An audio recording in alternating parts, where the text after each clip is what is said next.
DayZ is a game like no other. When it comes down to you and someone else, and in the past maybe hour, day or so, you've seen absolutely nothing at all. Well, your heart seems to rush a little bit.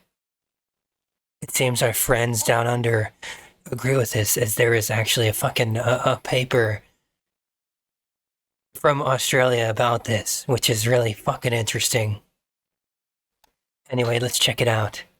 The design of modern digital games has become increasingly oriented towards providing players with positive experiences such as fun and flow, and reducing negative experiences such as frustration and anger. DayZ is one notable exception, where negative experiences are central to its design. When a player is killed in DayZ, they lose their character with all its advancement, often equivalent to weeks of play, which can be an enormously frustrating and demoralizing experience. However, the majority of its players view this as a positive and attractive feature, and one of the keys to the game's appeal. In this paper, we draw on 1,704 responses to a player's motivation survey to unpack the complex player experience of permanent character death, and demonstrate how this moment of negative effect contributes to the positive experience of DayZ more broadly. Avatar death may be almost ubiquitous in digital games, but the specter of losing real progress due to death has been a declining feature in games over the past 2 decades. Since the end of the arcade era, the broad trend in game design has been towards casualization, an ethos that seeks to make games more accessible by removing perceived barriers, penalties, and frustrations for players. Paralleling this trend, player experience research has typically framed the goal of game design as the creation of positively balanced emotions. This focus on positive effect at the expense of the possibilities for negative effect has been considered overly reductive by some scholars, and increasing recent research has examined positive-negative experiences in games. The multiplayer first-person shooter DayZ is a notable example that goes against the trend towards casualization, instead configuring death as a high-consequence negative experience. In this post-apocalypse zombie survival game, characters begin with only a few rudimentary items, having to scavenge weapons, food, and water to survive. Unlike the vast majority of games where death is a minor setback, DayZ features permadeath, defined as the permanent loss of a character with no option to respawn or retrieve the character in any way. In this paper, we discuss the seemingly paradoxical attraction of this harsh configuration of death, where the game places enormous emphasis on survival and the development of a character that can be killed at any moment, eliciting strong negative emotions such as frustration and fear. Based on 1,704 responses to a player's motivation survey, we discuss how character death is received positively by players, and a death is only considered negative when judged to be meaningless.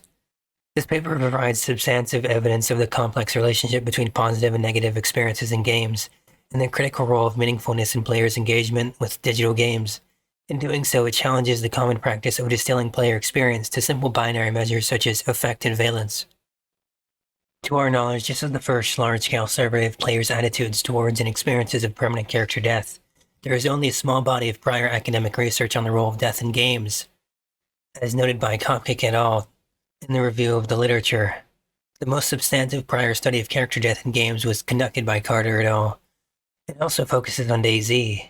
From an analysis of online communities and interviews with players, they conclude permadeath increased players' sense of personal investment in their character, invoked moral dilemmas for players due to the consequential nature of their decisions, and intensified social interactions between players in game. Carter et al. Noted a lack of prior academic work on the subject of in-game death, with the notable exceptions of Clashstrip and Flynn Jones. Writing about death in the online multiplayer game World of Warcraft, Elizabeth Clashstrip notes that in most game worlds, dying is an activity similar to a number of other repeatable activities that occur as part of the everyday life in the world, a risk-free endeavor.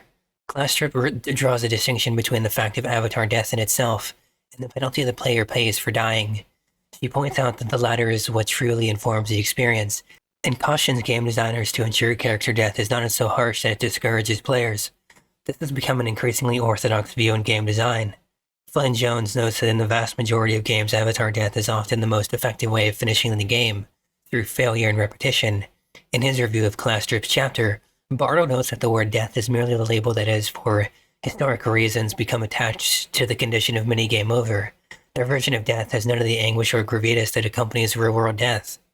In a personal reflection of a permadeath playthrough of Minecraft, Brendan Keogh echoes the conclusion of Carter that permadeath has a sustained effect on the player's sense of personal investment and the weight of their decisions. The true effect of permadeath is not simply in the character's death, but in how it drastically alters the player's lived experience of the character's life. In this sense, a feature that may in fact never come into play can nevertheless radically alter the tenor of the game. We deployed a survey replicating and updating Yi's template to suit the affordances and player practices of DayZ. Our final questionnaire included 41 questions addressing the player's enjoyment of or behavior towards game element and situations, each asked on a 5-point Likert scale. A further 10 response questions were included that asked players to elaborate on favorite and disfavored aspects of DayZ, and to describe player interactions that they had experienced. We found respondents to be surprisingly generous in the detail of their responses. The survey again received 1,704 completions from 64 countries. Of these, 98.4% were male, the highest gender bias we are aware of in a game study survey. The average age was 23.3 years, with 28.8% of participants selecting 18 as their age, the lowest option available in the survey, which was intended and advertised for the players over the age of 18 due to human research ethics requirements. Less than 30% of the sample was over 25. For this paper, the first author conducted a thematic analysis of the open responses, which was then reviewed and updated in consultation with the second and third authors to identify differences in player preferences with regard to character death.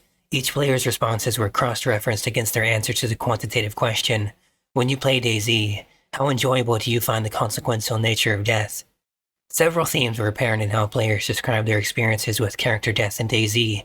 In summary, players talked about character death in two common and distinct ways. The first addressed the moment of dying and its immediate consequences. The second and more common theme addressed the constant awareness of the permanent consequences of dying and its effect on gameplay. In simple terms, the former was considered negative, while the latter was considered positive, but a closer analysis complicates this reading. Players liked permadeath even if they did not enjoy it. The permanence of character death received overwhelming support from players. Interestingly, of the players who rated their enjoyment of permanence of character death at 1 out of 5, most still described it as an essential and positive feature. The consequence of death is what makes DayZ what it is. It is what makes it exciting. The thought of what having to get all of your gear in is what makes the heart pounding in a dangerous situation and makes the game tactical. Remarkably, some of the group that enjoyed permadeath the least nevertheless nominated it as their favorite feature of DayZ, reflecting a sense of its positive contribution to the overall game experience. Character death caused frustration. When referring to instances of character death, players consistently highlighted a feeling of frustration. This frustration was associated with the loss of equipment they had gathered, and the need to redo this work with a new character. It's so frustrating to have to look for a canteen backpack and can opener every single time. From Colombia, age 27. Players were clear that death was something that was to be avoided strenuously, rather than something to accept as just part of the game and move on. There is no worse feeling than spending 4 hours to gather loot just to be killed. This makes me be very careful, and honestly, I get really paranoid and jumpy when I don't want to die with good loot. From USA, age 19. This frustration could be intense. For some respondents, it was enough to prompt them to stop playing DayZ temporarily, indicating the unpleasantness overcame their broader enjoyment of the game. When I die, I stop playing for a couple weeks as it is frustrating, but I do come back after a while. From USA, age 27. In contrast to the universal frustrations at losing loot, few respondents described a sense of loss for their slain character itself. Those who did so described a sense of sadness at losing the character, as opposed to their frustration at losing the items. You also gain a kind of attachment to characters, so having one die is not just frustrating because you've lost everything, but it's also kind of sad. From the UK, age 19. This latter quote supports observations made in Carter et al., who suggested that character death encourages roleplay as each character dies, allowing a new one to be played by the player in their next life. A remarkably high proportion of respondents referred to adrenaline when describing their enjoyment of DayZ, stimulated by the heightened awareness that character death had permanent consequences.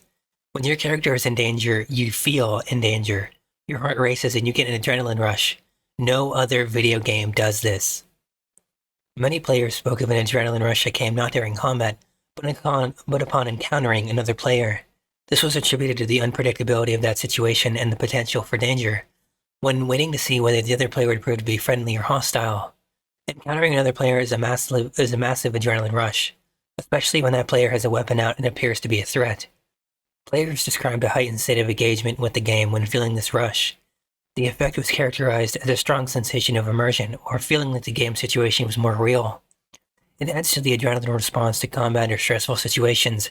It really tricks your brain into thinking situations are real, and brings you away from the screen and into the game world. Numerous respondents referenced the lack of these experiences in other FPS games. Although DayZ has no real structured goals, players ascribed a rare sense of meaningfulness to their actions within the game, attributed to the permanent consequences of their actions. The deaths being so real, as far as it can be in virtual reality, makes the game seem more real, makes the fear real, and the adrenaline real. The sense of meaningfulness was particularly strong with regards to interactions with other players. The high stakes of each interaction made the outcomes seem unpredictable and important, and therefore exciting. Human interaction leads to unpredictability, and the possibility to make moral or immoral choices, and explore social consequences to survival situations.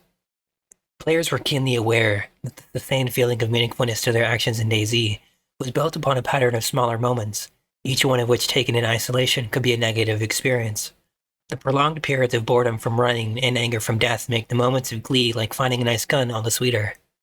Players frequently credited DayZ with providing unique experiences, in the sense of situations and emotions that were distinctive and unlike what was found in other games. The uniqueness of the experiences was attributed to its combination of an unstructured sandbox environment and the heightened emotional state due to permanent character death.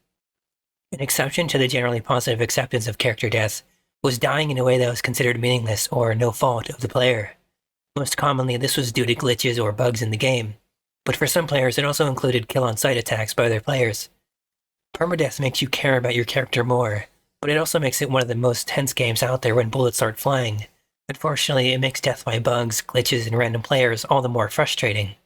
We note the survey was deployed in January 2014, early in DayZ's alpha release. Many of the players' complaints about bugs were tempered by an expectation that they would be fixed in later updates. The survey responses described the distinctive overriding experience of DayZ as one of tension, anxiety, and fear, centered on an anticipated sense of loss. Players tried strenuously to avoid the actual experience of loss, and yet connected that same negative experience with the core attraction they felt. As attributed by one player, without the knowledge that if you fail you lose everything, what are you risking by taking action? What would motivate you to keep playing? The apparently paradoxical attraction of negative effect is an old question in aesthetic theory.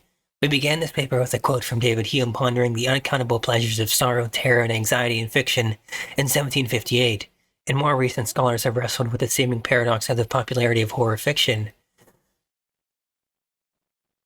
Veres-Gout disputed the assumption that negative emotions are unnecessarily pleasant, since some experiences of negative emotions are demonstrably desirable, and therefore in some sense pleasurable. Gout's argument is consistent with the responses to our survey, which often cited the sensation of fearing loss as the primary motivator that kept them playing DayZ. Yet this leaves us with no mechanism for understanding why this negative experience should be pleasurable or motivating. A possible clue lies in the common reference players made to adrenaline, and the thrill of the potential for danger, which suggests that a heightened state of arousal is the appeal, even though the arousal is in response to a negative stimulus. This corresponds to the excitation transfer effect, a phenomenon first detailed in psychology by Dolph Zillman, in which physiological arousal from one stimulus can carry across to a second, but remains open to being reinterpreted as pleasant or unpleasant depending on the assessment. So, for example, the audience of a horror film sees the killer appear, which increases their arousal due to fear, but before that fades, they see the protagonist escape from the killer, and the heightened arousal is transferred to a positive feeling, experienced as relief. In our case, players appear to seek out situations in which the fear of losing their character's progress gives them the feeling of adrenaline, and their relief when they survive converts this into a highly positive experience. The fear of coming across other players is something I always liked about the game. Indeed, the connection has been made before between the attraction of negative effect in fiction and in play. In The Paradox of Horror, Katerina Benanaki explains the attraction of horror fiction as an analog of risk play, the natural tendency for people, and in particular children, to seek out forms of play that risk physical injury such as climbing and fighting, allowing them to test their boundaries and learn all about risk and confrontation. Perhaps against what the modern culture of fear instructs, we need the challenges that fear-eliciting situations provide, especially when we can experience them in small controllable doses, so as to become more able to deal with fear when it matters most. Regardless of the psychological mechanisms by which it occurs, what this research shows is that it is not sufficient to say that negative and positive effect are not mutually exclusive. Rather, we have a clear case in which the positive experience of playing is directly created by the negative experiences that form the core of the game: fear of loss, fear of ambush, anxiety about unpredictable and potentially violent strangers. To understand the symbiotic relationship between negative and positive effect, it is also necessary to recognize how players think about negative experiences. Moments of negative effect were not taken in isolation, but were instead understood as a necessary constituent component of a broader experience, without which the game would not be as enjoyable or even functional. Many players acknowledge that they were, in a sense, willingly playing against their own desire to survive and accumulate, as the fulfillment of these wishes would not make a satisfying game. You hate to lose gear, but love collecting it, and are bored when you have it all. Taken together, these conclusions complicate what it means to talk about negative and positive experiences. If the death of a character causes a short-term spike in negative effect and a feeling of frustration, but a longer-term increase in positive arousal, and is consciously recognized as both a positive component of the game and something to be avoided in future, any simple assessment of the experience from the grounds of its positivity or negativity is inadequate and misleading. This is not to say there is no such thing as a simply negative experience. Character death due to bugs or glitches was universally agreed to be a frustration without an upside, and to a lesser but still substantial extent being killed on sight by another player was viewed the same way. It is instructive to consider what sets these negative experiences apart from other instances of death and loss in DayZ. The common theme in the descriptions of these incidents was meaninglessness. The events were random or didn't make sense. They had no reason or happened with no explanation. These deaths left players with little ability to respond or to incorporate the lessons of the experience into their subsequent decision-making, as well as no entertaining experience to recall or share with friends. Hence, they were meaningless, and this was the distinguishing factor for pure negative effect experiences. Inverting this equation reveals something about the attraction of character death in DayZ. It is the possibility of losing everything and learning from the experiences that, in the words of one respondent, makes the game mean something. To understand the appeal of risk in games, therefore, one must look beyond the binary effect-based understanding of the player's response and consider the meaning that is created through the experience of play. And then there's just a full page of references and acknowledgements, and that's it for the study. In my opinion, there really is no other game like DayZ. No other game has ever really made me feel this way. Like, you literally fucking shake and miss your shots because of just how much, like, how you're feeling, you know? It's crazy.